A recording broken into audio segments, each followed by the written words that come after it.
Is weird, odd, strange, or just plain bizarre is really your cup of tea? Then, the Golden State Media Concepts Weird News Podcast will give you that fix. Can't believe it? Well, listen for yourself as we deliver the strangest news you definitely won't find on CNN or Fox. It's the Golden State Media Concepts Weird News Podcast.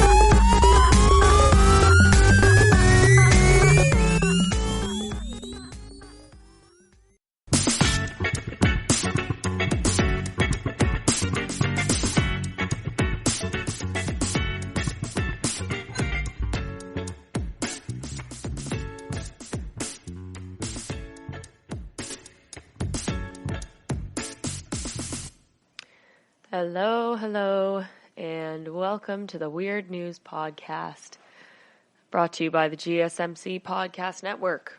I'm your host, Emily Ferrier, here to bring you the favorite weird news stories from the past few days. Starting us off this week, Glenwood. Public funds were used to pay for items involved in a program of human experimentation at the Glenwood Resource Center. And many of the top officials in charge of the facility knew about it, according to a lawsuit filed in the federal court on Tuesday by Hydra.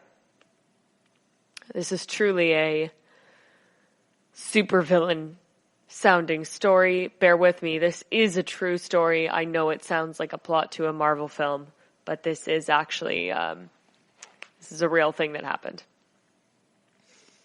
The lawsuit was filed on behalf of former employees at the facility, including a nurse practitioner, the former director of quality management, a former employee and guardian for 2 patients at the center, and a physician who used to work at the facility.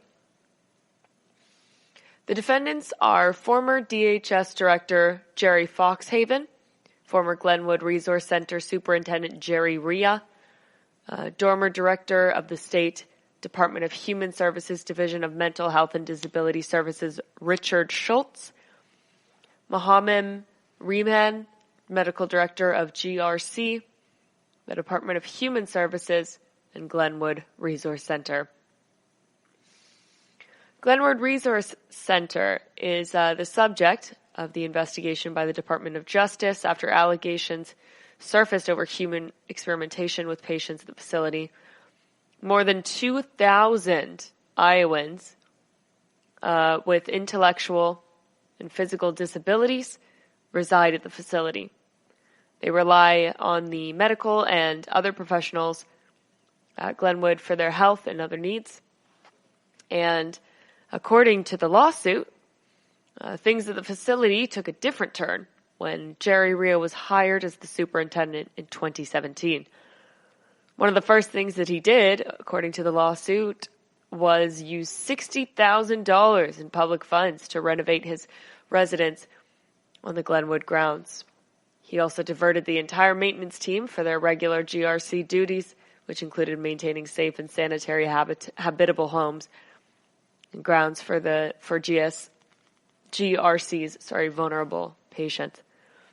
Rhea allegedly began dismantling the proactive structures designed and implemented through the DOJ constant decree and DHS manual when he took the job, and began to turn Glenwood into a research facility as if in Nazi Germany. I honestly, this story was so baffling to me. This is beyond weird, in my opinion. This was a kind of a lot to read. It does feel like some sort of a doomsday story, but it is real. And this was the most upsetting thing about it, is that taxpayers are paying for it, to be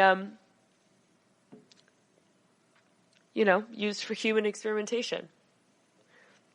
Kind of the most horrific thing I could see. And just to just to sort of lighten the situation because it's very intense, I wanted to research like other odd things that our taxes have paid for in the past. So this one, just to change it up a bit, we're going to talk about the weird things that taxes have paid for in the past. Putting fish on treadmills. 2017, Senator Jeff Flake of Arizona released a list of the most outlandish tax splurges he could find. One involved the Scripps Institution of Oceanography in San Diego, which used a $5,600,000 grant from the National Science Foundation to force fish to exercise to exhaustion on treadmills. Fish. Be aware of this. Scientists chose mud skippers because of their unique ability to use their fins like legs for extended periods of time, or the Little Mermaid fish. When out of water, the exhausted fish were given 48 hours to rest before hitting the gym again. Different oxygen levels were used as variables to test their progress in recovery. That's not fair. They aren't fully evolved yet. Proving that gingerbread houses are earthquake-proof, so a $150,000 grant from the Institute and Museum of Library Services funded a workshop called How Does the Cookie Crumble? The Oregon Museum of Science industry took gingerbread houses designed to be earthquake-resistant and put them to the test on machines that replicated major tremblers. Participants got to take the sweet sugary houses home with them. Part of the Gingerbread Adventures event. So, if you're Hansel and Gretel, maybe your home can survive in an earthquake. Turning computers into couch potatoes. Your tax dollars paid for computers to binge watch hundreds of hours of television during a 2016 study. As if you weren't already burning through your paycheck on all of the subscription services. I know I have most of them. The program, which was funded by a $4,600,000 grant from the National Science Foundation and other funds, was the Department of Defense Office in Naval Research, was designed to train computers both to understand and predict human behavior. The results were inconclusive, but the good news is that the computers really know what's going on with friends. So, finding out if playing with Barbie dolls helps facial recognition. Researchers at the National Eye Institute and National Science Foundation conducted a $300,000 study in 2017 to find out if playing with Barbies, more common with women in the study, enables women to be better at recognizing faces. When it comes to women are, scientists always thought that women had an advantage in memorizing faces. It turns out that they don't. Because we're all people. Proving that frat brothers like to party. That's right. The National Institute of Alcohol Abuse and Alcoholism used a $5 million grant. A $5 million, that's the most expensive on the list so far, to study habits of college students. The study revealed that anyone who went to college could tell you for free. Frats and sororities drink on average more than the regular university population. Shocking. NASA funded two interesting research studies. There we go. One was a $1.1 million grant to study potential reactions by religious leaders to the hypothetical future discovery of life beyond Earth. And the other one, an $88,000 study examining the effect of global warming on wine in France. A $3.5 million study examined to see if your fear of the dentist was due to your fear of pain, and surprise, surprise, it was. One was studying monkey drool. An $817,000 grant was comparing human drool to that of a variety of apes to see when saliva evolved to its current form. And finally, finding out if dinosaurs could sing, a $4,500,000 grant to find out if they had the vocal structure required to sing, and it turns out they did not. So, we've paid for some stupid things. When we come back, a drug vending machine. So stay tuned for that, because I can't imagine anything weirder. Check out the show built around the women of MMA. From the UFC to the extreme cage fighting, we got the fights covered. Listen. It's the Golden State Media Concepts Women's MMA Podcast. The latest news of upcoming fights, discussions of previous matches. Join us as we talk to and about the biggest names in women's mixed martial arts, past, present, and future. When it's the women's fight game, you know where to listen to. The Golden State Media Concepts Women's MMA Podcast.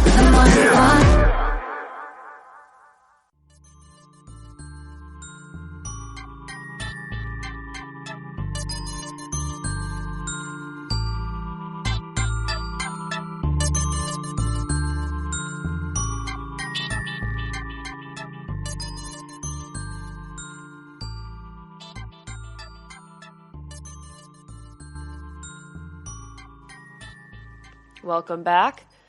So before the break, we were talking about the weird things that that we have spent our tax dollars on. There's been a lot, by the way. There were more on that list, too. I just chose to include some of the weirder ones, or the ones that were easier to explain. And now, there's a vending machine for powerful opioids that opened up in Canada, in the western part of Canada, as part of a project to help fight Canadian cities' overdose crisis. The MySafe project, which resembles a cash machine, gives addicts access to prescribed amounts of medical quality of hydromorphine, a drug that is twice as powerful as heroin. Twice as powerful as heroin. Dr. Mark Tyndall, a professor of epidemiology at the University of British Columbia, came up with a project as part of an attempt to reduce the number of overdose deaths in the city, which reached 395 last year. Huge, huge drug problem in BC. I think ethically we need to offer people a safer source, he said. So basically the idea is that instead of buying unknown fentanyl from an alley, you can get people pharmaceutical-grade drugs. Dawn Durbin, a social worker from Vancouver, is one of 14 opioid addicts using the MySafe vending machine. After being prescribed opioid-based painkillers in the early 2000s, the father of two developed an addiction and now feels unable to cope without a daily dose of hydromorphine.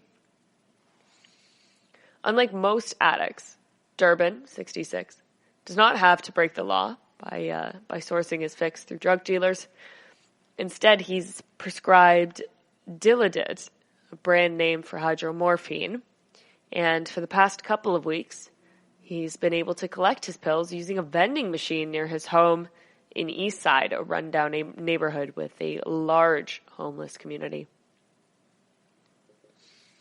This is a godsend, he told The Guardian during one of his visits to the machine, after verifying his identity with a biometric fingerprint scan.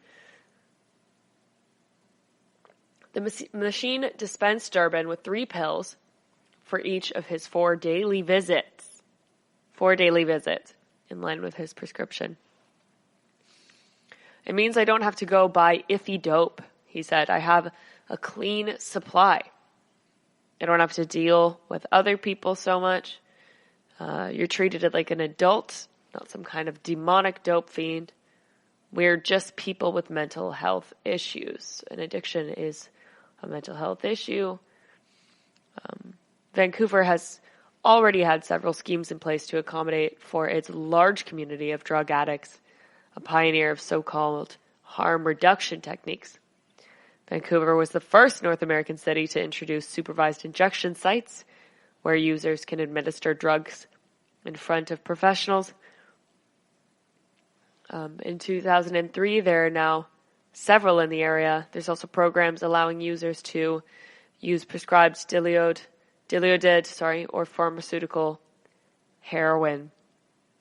Tyndall believes his scheme, which he hopes to roll out in other cities, will help addicts by giving them more autonomy, allowing them to pick up supplies at their convenience without having to visit pharmacies at specific times.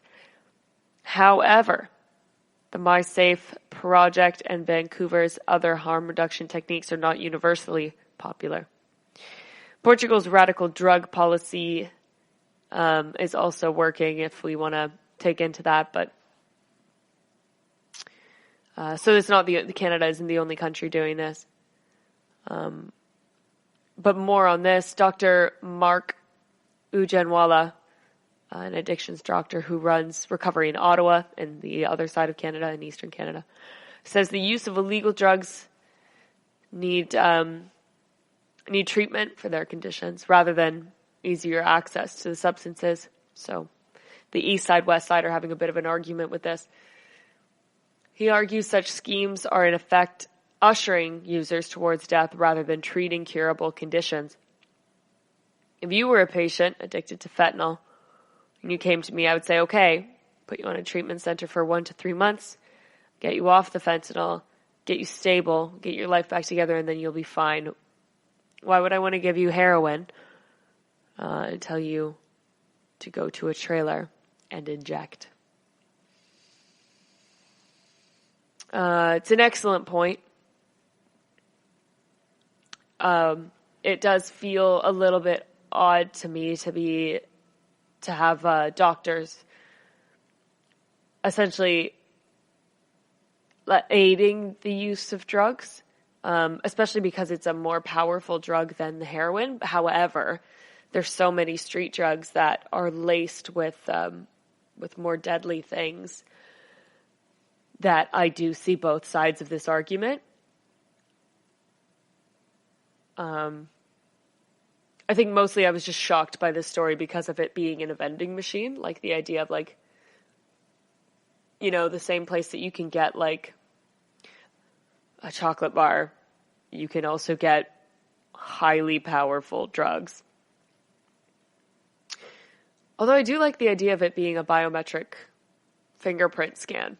We should probably do that we're getting there. That's so Big Brother, isn't it? We're like this close to having all vending machines use that technique, and then like all of our money comes through our veins and stuff. I've got people here who've changed their lives.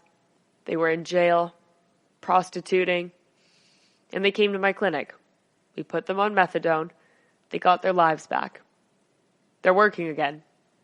Isn't that a better story? Ujjanwala also fears drugs distributed from machines such as MySafe could end up back on the black market, which is an excellent point. What's stopping people from, if they're getting, 4 doses a day, like the gentleman we heard about earlier, what's stopping them from, selling them for profit if they're down on their luck or anything, with money. Dr. Ricky Bluthenel, a professor of preventative medicine at the University of South California, disagrees. It's always better for someone to use illicitly produced safe medication rather than illicitly produced or illicitly distributed substances, which often have contaminants and other things that are unhealthy for people, such as fentanyl, is the huge issue with the drugs that we heard about in Vancouver. Or BC, I guess, in general. The whole province has this crisis. Durbin also believes that this machine will help them get back to good health.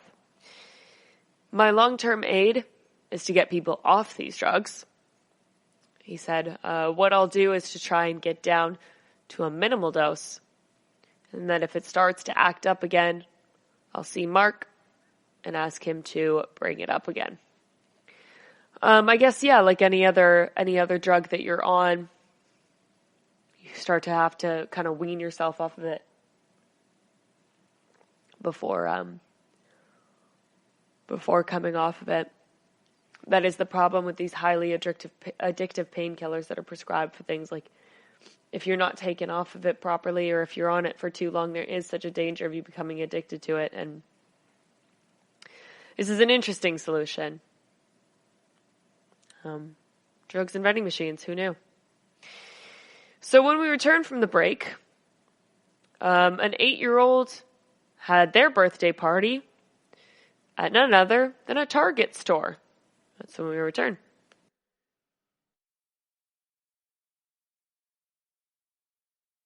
This is your ultimate stop for everything sports. The Golden State Media Concepts Sports Podcast. Should I say more? From the NFL, MLB, the NBA to MMA, it's all in here. The Golden State Media Concepts Sports Podcast. Listen now.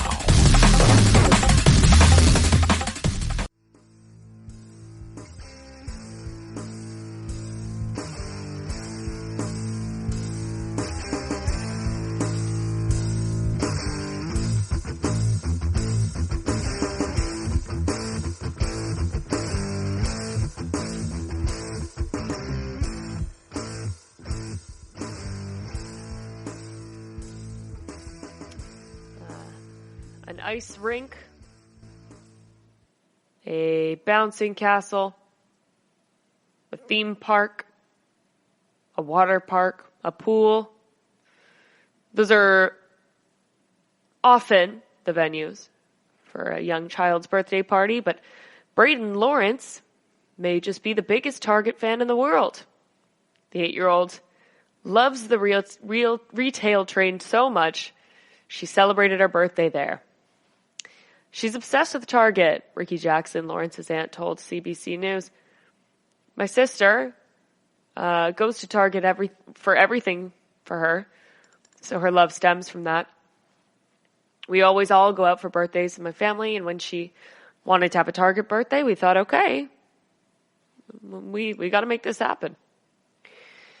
And the family really went all out. Lawrence's family gave the birthday girl and 10 of her closest friends uniforms to wear and walkie-talkies to play with at the store near Atlanta. Jackson said in a now viral Twitter thread, the store's manager even made them special little name tags. The kids drank ices and snacked on Target-themed cake, as well as cookies decorated with bullseyes. The attendees went on a scavenger hunt to find items in the store, and then had to put everything back after, since that's what the employees do. Family even got pint-sized employees gift cards to spend on one item of their choice.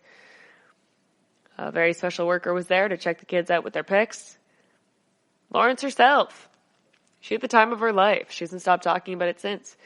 All she kept saying is, Mama, you did that. While Target doesn't normally host children's parties, Jackson said in a tweet, a store manager gave them special permission. She had so much fun with the manager that she wants to go back and help him check out more customers.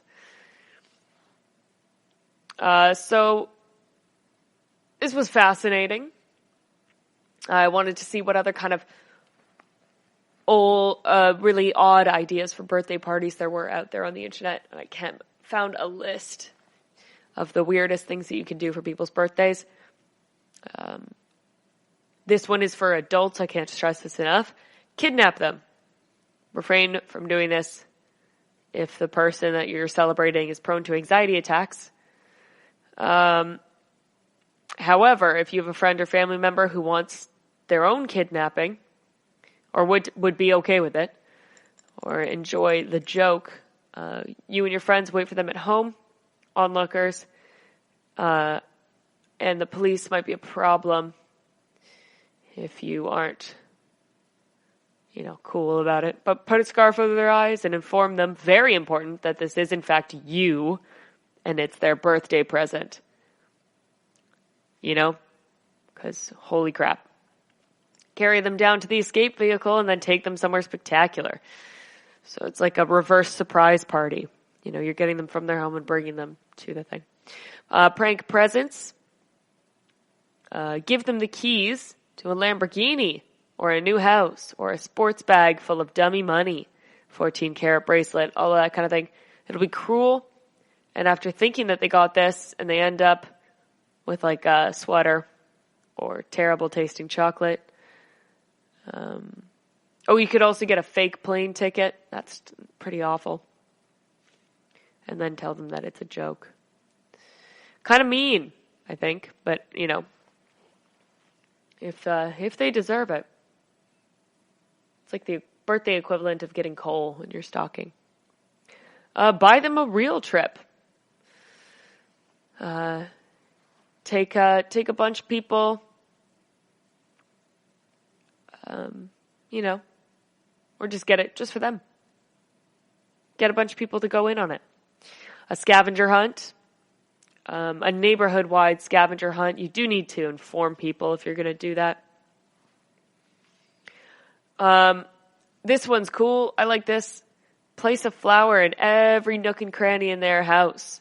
Order a bunch of flowers from your favorite online realtor and then start decorating. It'll take them a really long time to pick out all the flowers. Extreme activities. Storm chasing. That's a little intense for me. Submarine ride. A parachute jump. Dodging cars. Don't do that. Birthday parties are supposed to be fun. You should make them fun, I've always had pretty tame birthdays. I used to do kids' birthdays. I used to run them a lot. And, it's cool when they're fun. 15 shocking birthday themes that will actually be fascinating. Pharrell had an adult-themed cartoon party because he turned 41, and he had a SpongeBob SquarePants party because, why not? Kim Kardashian had a pregnant birthday party. I guess she was a big fan of that. Poop party. This one is a little bit gross. They had poop theme, the poop emojis, but in icing on cupcakes. It looks like you're eating poo. Swine flu party.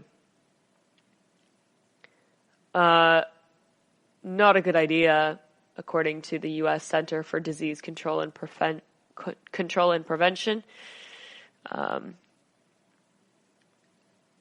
They encouraged people to bring their sick children to mingle with the healthy kids so that they could get the flu and I guess get over it. That was the idea.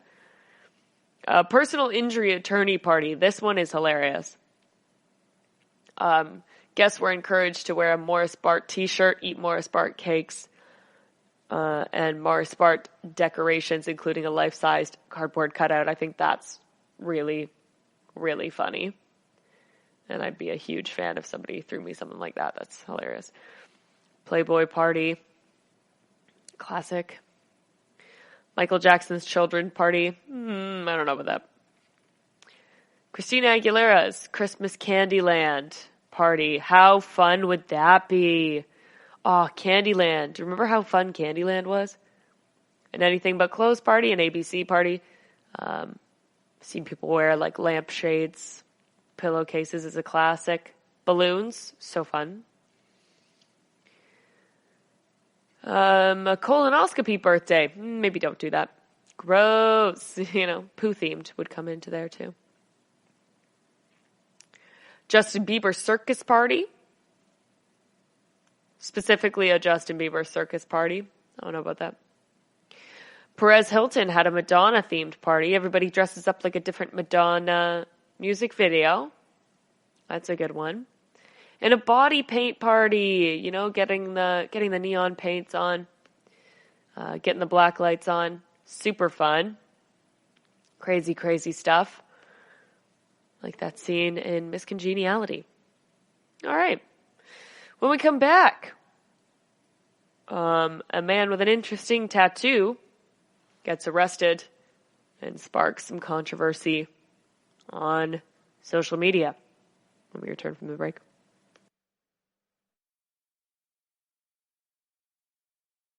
Check out the show built around the women of MMA. From the UFC, Invicta FC, Bellator, and One Championship. We got the fights covered. It's the Golden State Media Concepts Women's MMA Podcast. The latest news of upcoming fights, discussions of previous matches. Join us as we talk to and about the biggest names in women's mixed martial arts. Past, present, and future. When it's the women's fight game, you know where to listen to. The Golden State Media Concepts Women's MMA Podcast.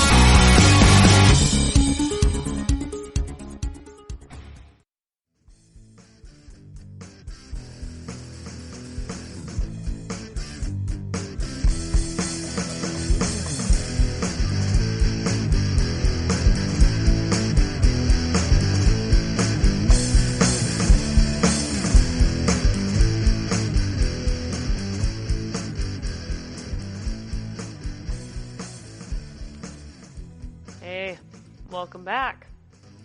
We left off, we were talking about weird birthday parties. And now that we've returned, in Terre Haute, Indiana, a man with a crime pays tattoo on his forehead has been arrested after yet another police chase.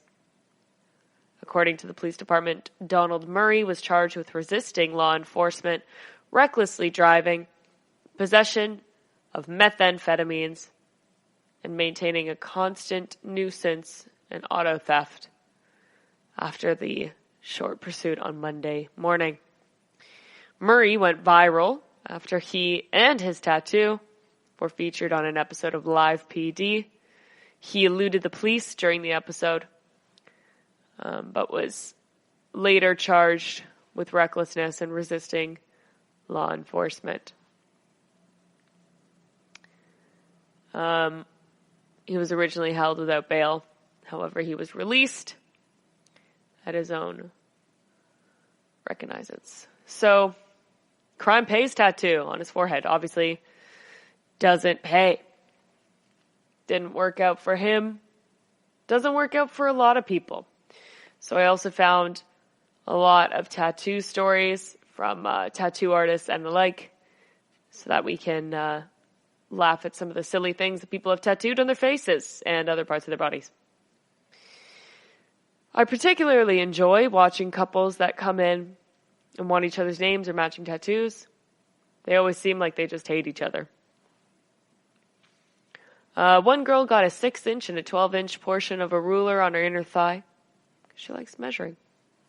I had a guy message wanting a portrait of his son. This kid was about 4 or 5 years old in the picture. And he was putting his middle finger up and covering his mouth and nose with the hand. I thought it was different, but showed some uniqueness, so fair enough, I agreed to it. Before his appointment, he asked if I could remove the hand. I explained that I can't guess what his mouth and nose look like, and he never got back to me with an alternative picture. That one seems sketchy, doesn't it? Why don't you have another photo of your son? You know? Whose kid was that? I wanted to get a potato on my ankle since I was a kid. People like fries. People like French fries. You know? I had a tattoo. Maybe they're from Idaho. I don't know. And a tattoo artist flat out refused to do it because he thought it was stupid. You know, I think that they probably saved you a lot of grief there. I was in the chair getting part of my sleeve done when one of the dudes came in to the back room and told my tattooist there was a young woman at the desk who wanted some stars tattooing on her arm. He sighed loudly and told the other guy to tell her, sorry, but they'd ran out of stars, so no can do. Phenomso. Love that.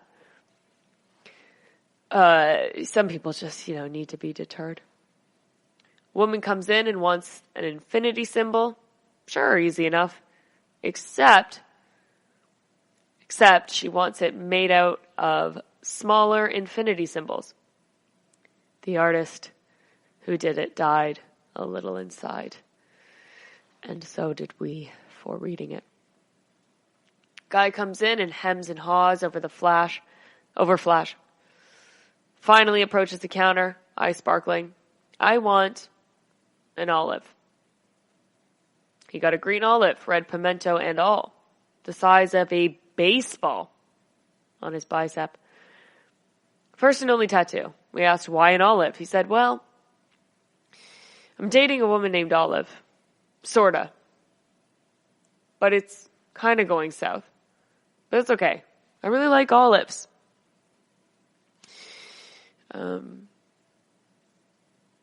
It's bold. I judged one girl hard when she came into Dad's shop. She just turned 18 the day before and wanted 3 tattoos at once. The first was a hand holding a cigarette. The second, something along the lines of no regrets in French. The third was a lip print on her butt cheek. The irony was lost on nobody. During my apprenticeship, I tattooed a kid who lost a bet. Oof. It was his friend's signature on his butt.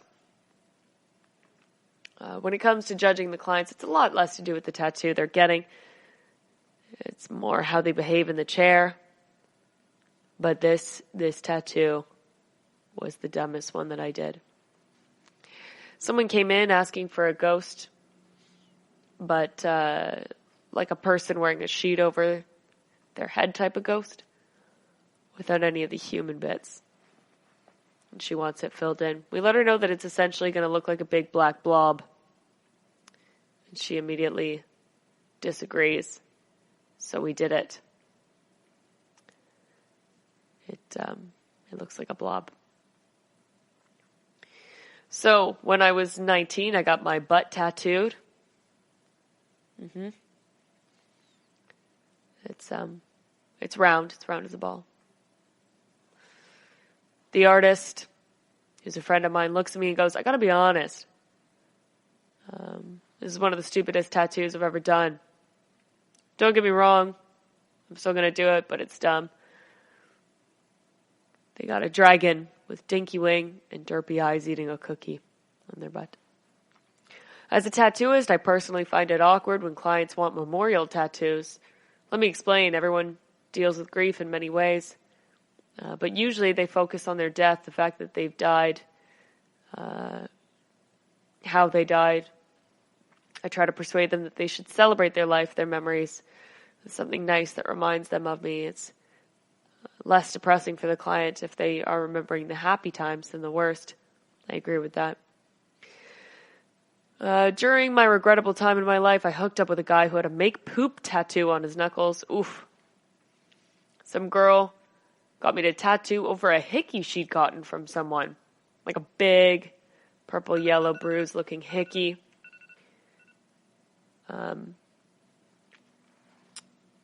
She would have been a young teenager, but our store didn't refuse people. She wound up with a horrible purple yellow patch on her belly.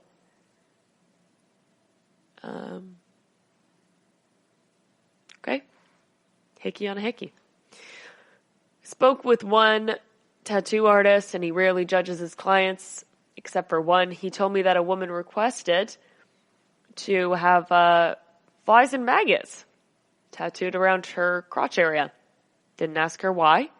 Just took her drawing, copied it, took her money, and she left. Those are some stupid tattoo stories, guys. Think about what you're going to put on your body before you put it on your body. Okay, do me a favor. That's on there for life, you know?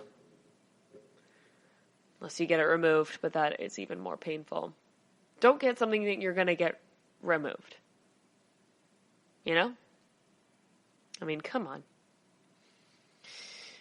When we return, we're going to be talking about some ghost ships. Ooh, spooky, spooky stuff. Ghost ships when we return.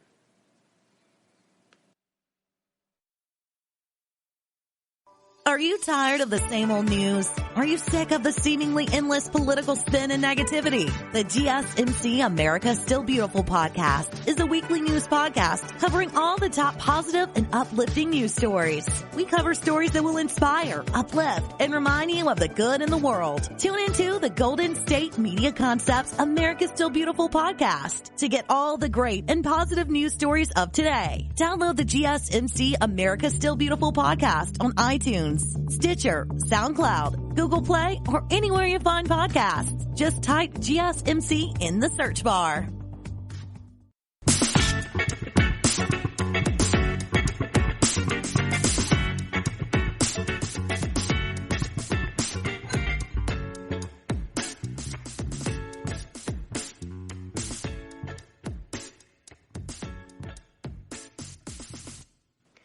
All right, welcome back.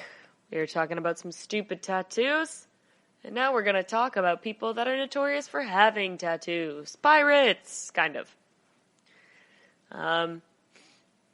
Abandoned by its crew, a cargo vessel made a lonely odyssey across the Atlantic, a ghost ship, seemingly designated to never make port. 77-meter MV Alta drifted for over a year, skirting the Americas, Africa, and Europe, rusting, yet still afloat. Its voyage came to an end during the storm Dennis on Sunday when it ran aground near Ballycotton, which is A, the cutest name in the world, and B, a fishing village near County Cork in Ireland, overlooking the Celtic Sea. And that is exactly where you want a ghost ship to end up. Ooh, what a story. The Alta wedged itself on the rocks, apparently intact. On Monday, experts from the local council, the Irish Coast Guard, and the Ireland Commissioner of Wrecks were discussing what to do with the vessel as it was drawing lots and lots of looks. Cork County Council is asking members of the public to stay away from the wreck location as it's situated on a dangerous and inaccessible stretch of coastline, and it's in an unstable condition. Environmental scientists who visited the area on Monday did not see visible pollution.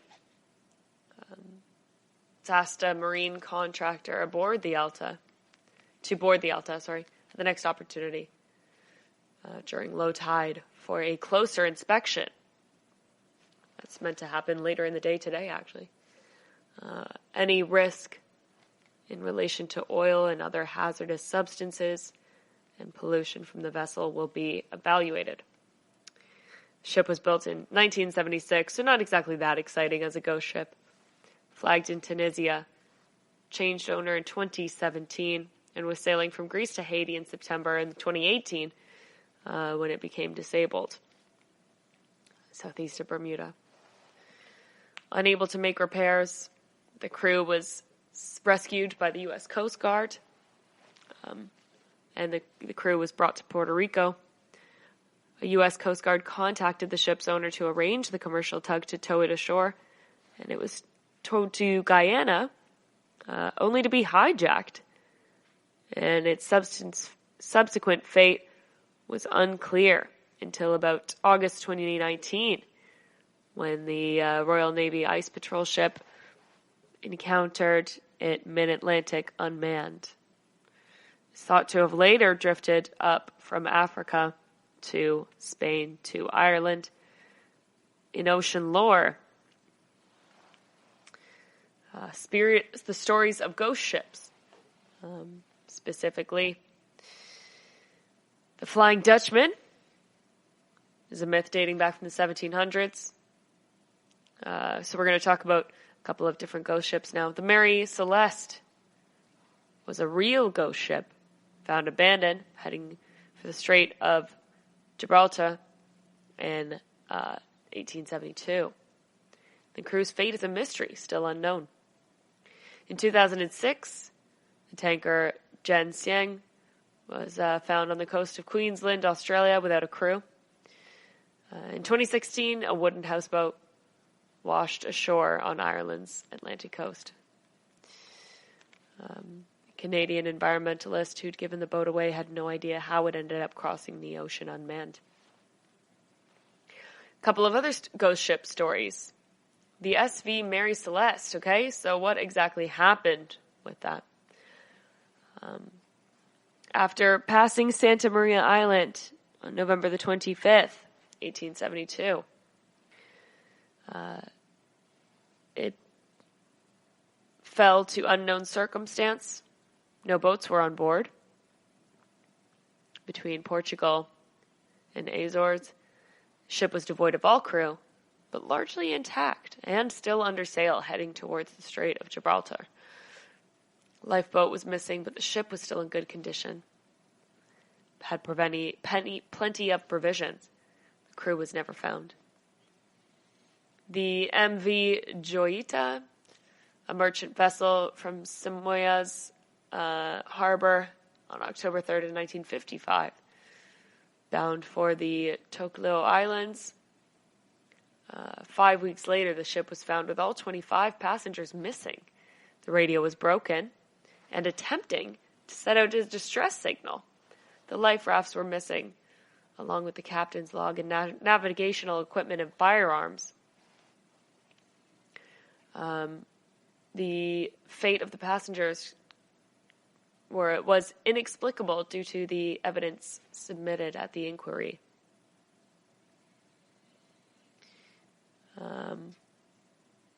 The HMS Resolute, a ship of the British Royal Navy, abandoned in 1854, trapped by ice in Viscount Melville Sound, Canada.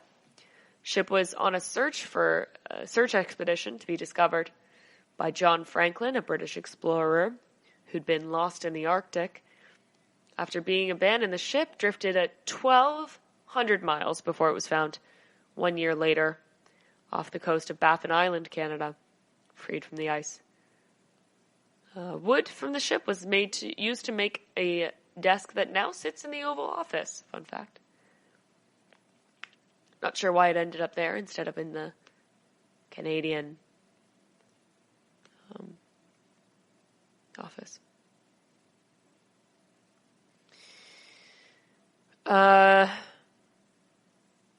The SS Valencia, iron-hulled passenger steamer that carried passengers across the west coast of the U.S.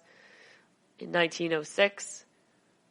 Following bad visibility caused by fog, the ship collided with a reef off the side of Canada. In the chaos, the crew accidentally lowered nearly all of the improperly manned lifeboats. 37 men survived on the remaining 3 lifeboats, and 136 passengers perished when Valencia's lifeboat number 5 was found floating in Berkeley Sound. It was in remarkably good condition. So those are some little lifeboats that have gone. Jenny. The Jenny was an English schooner which left port from the Isle of Wight in 1822 and discovered by a whaling vessel 18 years later, frozen solid in the Drake Passage, body of water between South America's Cape Horn and South Shetland Islands of Antarctica. On the schooner were the dead bodies of the crew, preserved by the cold climate surrounding it. That is eerie. So eerie. A High Aim 6 was a Taiwanese ship discovered without its crew, drifting along Australian waters in 2003. No evident reason for the abandonment and no signs of distress. Taiwanese police say that the ship was abandoned because of a mutiny and arrested one person with connection of crime back in the country. So those are some crazy, crazy things that have happened in ghost ships. And when we come back from our break, of course, we're going to have some shower thoughts. I love me a shower thought. So stay tuned for those weird shower thoughts of the past couple of days. I've had a few myself, actually, when we return from the break. The GSMC Life and Happiness podcast takes you on a journey of exploration. We'll discuss tried and true methods alongside the latest trends of how to best live your life to its fullest and happiest. From psychology to meditation, science to self-help books, the GSMC Life and Happiness podcast will help you to discover what makes you happy and how you can live life being the best you possible. Download the GSMC Life and Happiness podcast on iTunes, Stitcher, SoundCloud, Google Play, or anywhere you find podcasts. Just type GSMC in the search bar.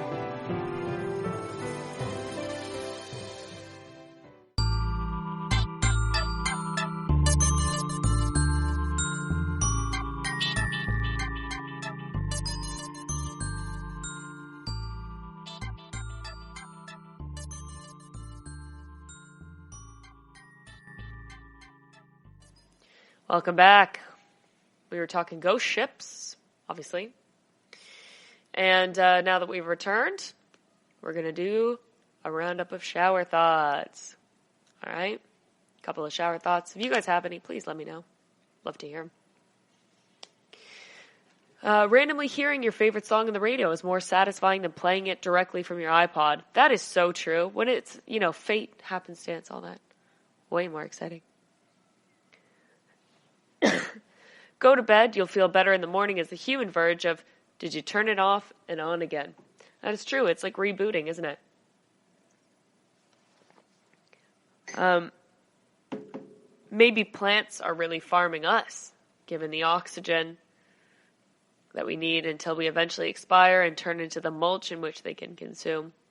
They also eat our carbon dioxide, which is what we breathe out. So they actually feed on us more than, no, we feed on them. It's a circle of life. Take it from Mufasa. Theme parks can snap a crystal clear picture of you on a roller coaster at 70 miles per hour, but bank cameras can't get a clear shot of a robber standing still. It's a good point. Share your cameras, theme parks. If my calculator had a history, it'd be more embarrassing than my browser history. Lawyers hope you get sued. Doctors hope you get sick. Cops hope you're a criminal. Mechanics hope you have car trouble. But a thief wishes prosperity for you. I don't really see... Oh, yeah, no, okay. Yeah, there we go. I got it. So they could take it from you. It's early for me. As a kid, my parents taught me not to believe anything I saw on TV. And now I have to teach them not to believe everything that they see on Facebook. It's true. The Olympics shouldn't have a for fun section. At the end of all games, I would love that, to see other athletes try different sports. Tall people are expected to use their reach to help shorter people, but if a tall person were asked a short person to hand them something they dropped on the floor, it'd be insulting. What if Earth is like one of those uncontacted tribes in South America? Like the whole galaxy knows that we're out there, but they've agreed not to contact us until we figured it out for ourselves. We're not going to. Please contact us. If I get up 10 minutes earlier than usual, I would treat it like an extra 2 hours and end up late for work. I have to do that all the time. Aliens invaded the moon on July 20th, 1969. Boom, boom, boom, boom.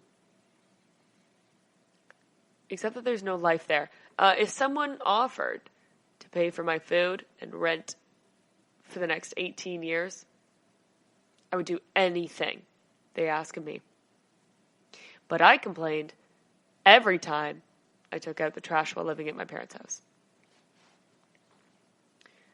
Instead of colorizing photos, in 50 years, we'll be removing filters. Whoa. If I've woken up over 10,000 times, and I'm still not used to it. No. Tobacco companies kill their best customers, and condom companies kill their future customers. Deep. deep. That kind of makes me think that they're both. Anyway, it's fine. When a company offers me a better price after I cancel their subscription, they're just admitting they were overcharging me. Somewhere in the world, there's someone with your dream job that hates going to work every day. I don't think that's true in my case. But in most cases it is, and that's kind of nice, actually. Appreciate what you have. Christmas feels more like a deadline than a holiday. Well, it certainly does as you get older. Ain't that the darn truth? You know? Do not touch would probably be a really unsettling thing to read in Braille. Very true. After years of disliking the way I look, only now I realize I'm not ugly. I'm just not my type. I love that one. We talk about ancient Romans like they were basically all the same, but the civilization lasted almost 1,000 years. That's like saying that people in 2016 and 1016 are basically the same. Yeah, that's a good point. Although their society evolved, I think, at a much slower rate than ours.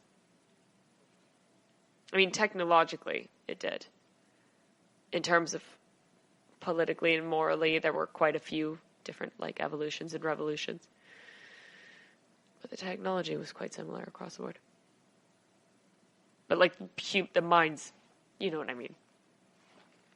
People who are good looking but have terrible personalities are basically real life clickbaits. Last night, my friend asked to use the USB port to charge a cigarette. But I was using it to charge my book. The future is stupid. It's a very good point. When people think about traveling to the past, they worry about accidentally changing the present. But no one in the present really thinks they can radically change the future. Whoa, I like that one. There should be a millennial edition of Monopoly where you just walk around the board playing rent, never being able to buy anything. It's just called life. If the movie Honey, I Shrunk the Kids took place in Australia, those kids would have died real and quick. Yeah. My dog understands several human words, and I don't understand any dog barks. My dog is smarter than me. I recognize clickbait almost every time, but I still want to know what that child celebrity looks like today. Just Google it. Nothing is on fire. Fire is on things. I mostly use my driver's license to buy stuff that impairs my ability to drive. If Google matched people up by their browsing history, it could be the greatest online dating site in the world. If aliens come to Earth, we have to explain why we made dozens of movies in which we fight and kill them. Every time a character dies in a TV show, I feel bad for the actor who pretty much just got fired in front of us. At age 21, if my friend tells me 25, if my friend tells me they're pregnant, I don't know whether to say, "Oh, damn," or "Congratulations." And lastly, it's sad that having real ingredients in food products is a selling point. Bum, bum, bum, bum. And that's the end of our shower thoughts to today. Plenty of more shower thoughts to come. Keep thinking shower thoughts. I love them. And on that note, thank you for listening to the Weird News Podcast brought to you by the GSMC Podcast Network. I'd like to ask that you please remember to subscribe to the show and write a nice review. And rate the episode, please. That really helps us. Also, if you please follow us on Facebook, Twitter, and of course, on Instagram. Thank you so much. And, have a great night. Talk to you soon. Bye-bye.